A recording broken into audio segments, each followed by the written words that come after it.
what it has in store for our lives. And Lord, would you just use me to speak the message that you have in store for us. And Lord, just pray that we have a nice lesson, everyone can get the core concept, and we'll just be able to share what you've done in our week. In Jesus' name I pray. Amen. Amen.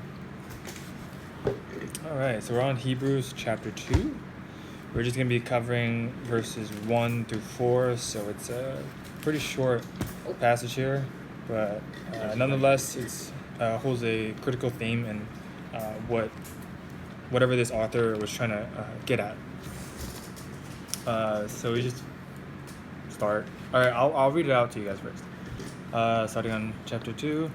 We must pay the most careful attention, therefore, to what we have heard, so that we do not drift away.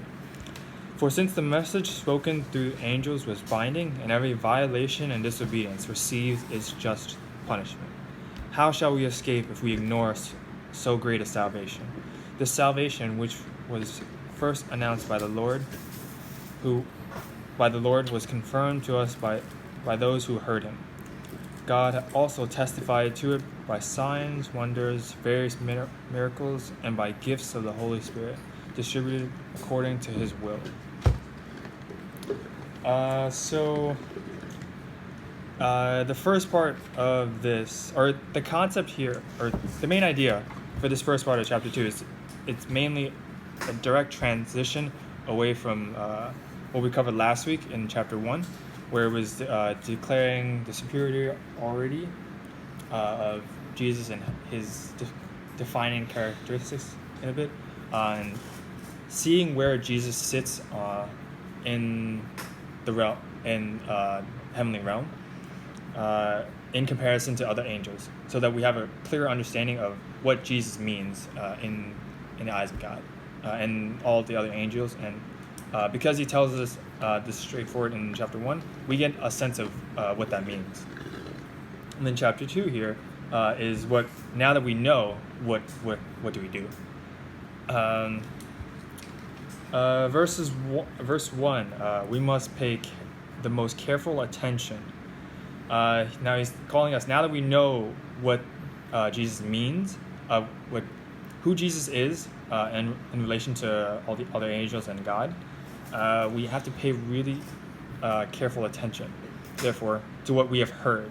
Otherwise, if we kind of misinterpret or find that Jesus' teachings are not, I guess, in a sense, applicable to our lives, like we don't choose to follow it, we will lead astray. And in the text, it says we will drift away. So if you guys have heard in Jesus' teaching, or not Jesus' teaching, in the Gospels, so Matthew, Mark, Luke, John, Jesus says that the pathway to God is like it's a clear and straight path, and so it's fairly simple. No, not simple. It's difficult. The path is difficult, but it is clear. And so, if you choose to follow God and Jesus, there's a straight path forward, and there are plenty of opportunities to divert away from the path because of Satan's temptations that he has laid out for us. But for the most part, it is a clear path that, unless we choose to, we won't divert away. And so here, it's saying we have to pay careful attention to the path that we're walking on. Otherwise, we might slowly drift further and further away from God's message and to what Jesus has called us for. You guys are all giving me some weird looks. No, I'm listening. All right. So verse 2. For since the message spoken through angels was binding, and every violation and disobedience received its just punishment. So this leading on, how shall we escape if we ignore so great a salvation? So now that we know who Jesus is and what he's called us to do from the Gospels, we're to the author is like, if you know all this is to be true, then it should logically follow that you should follow Jesus and do what he says, right? That's the like, unless you want eternal damnation, and so you know that you should follow Jesus' path and the straight path that he has set forth. But if you so choose to understand the message and the mission that Jesus has called us all for, and choose away from it, then you have to be aware of that this is a direct violation and disobedience from God's plan for us. And we will receive, and the later half of verse 2 is, through this you will receive your just punishment. So you will get what you're basically going after. And so this, it kind of it makes a distinction between the different, I guess, interactions people have with the Bible and Jesus. So some people, they actually very rarely, but some people they don't hear of Jesus and they don't know the good news, and so they're not saved. Some people, they try to follow Jesus and then they mess up here, mess up there, and then they slowly drift off. That's what verse 1 is calling us not to do. Then there are the other type of people that the author is trying to point out in verse 2 and 3. It's, if you heard the good news and you know what you're supposed to do, but yet you choose not to do it, you go the opposite way, you won't be saved, and you won't you'll get what's coming to you, pretty much. So pretty much a fair warning to them now. And then the later half of verse 3, this salvation which was first announced by the Lord was confirmed to us by those who heard him. So first announced by the Lord, which is Jesus. First God from the prophets in the Old Testament, and then the coming of Jesus, which announced it to us with the good news.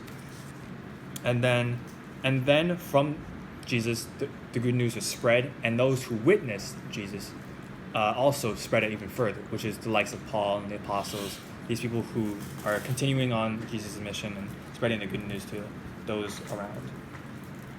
And so this is, to a good many of people, this is a fairly, I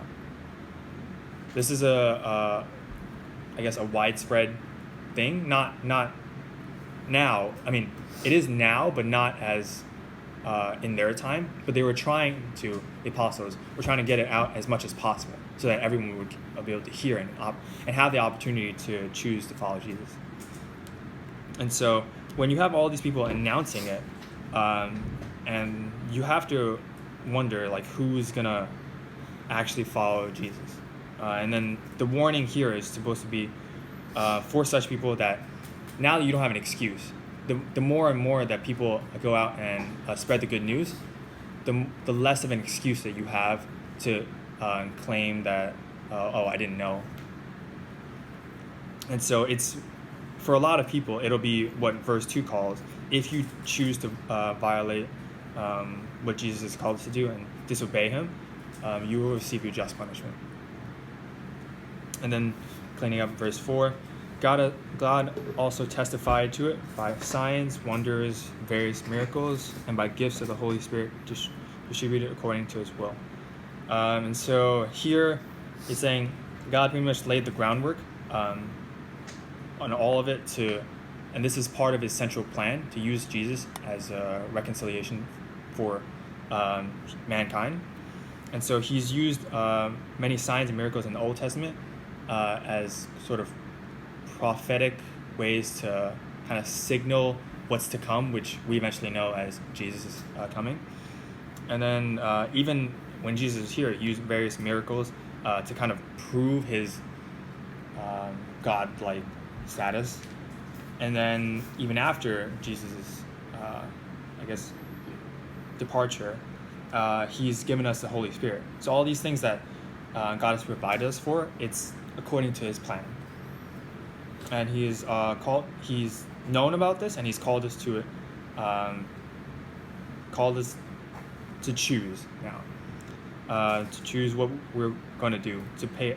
And the author is using this point here to emphasize that we really have to pay attention to the things that we're to the things that we're struggling with, especially with faith, so that we don't stray away from it. So if you're not focused in on how you're growing spiritually, then it's more than likely that your faith will start to dwindle here and there, and you'll start to take, the wrong path here and there, and then make more mistakes, and that can lead to a total 180 from the path that you're supposed to be going on. And so the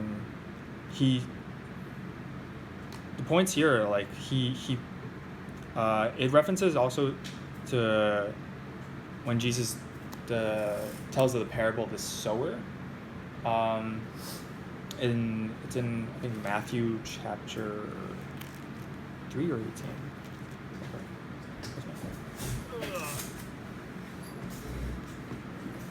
So it's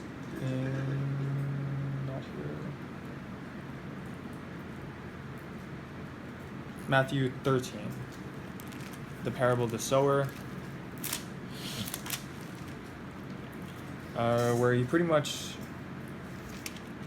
talks about the different kinds of seeds that we sow. Some of them get planted, but on thin soil, and so they grow fast, but they die quickly.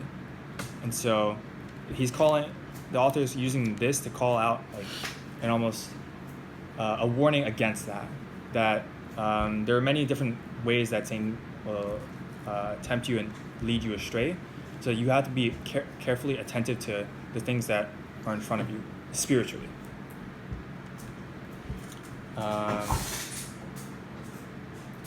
That's pretty much the lesson.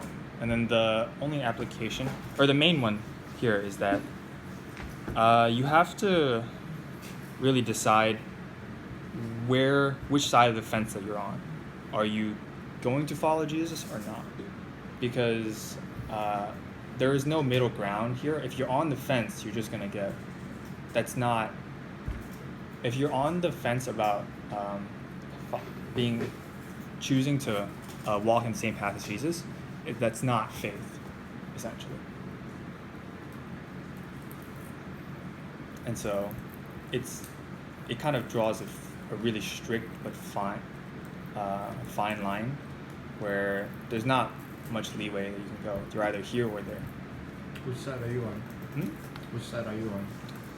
Well, hopefully on the right side.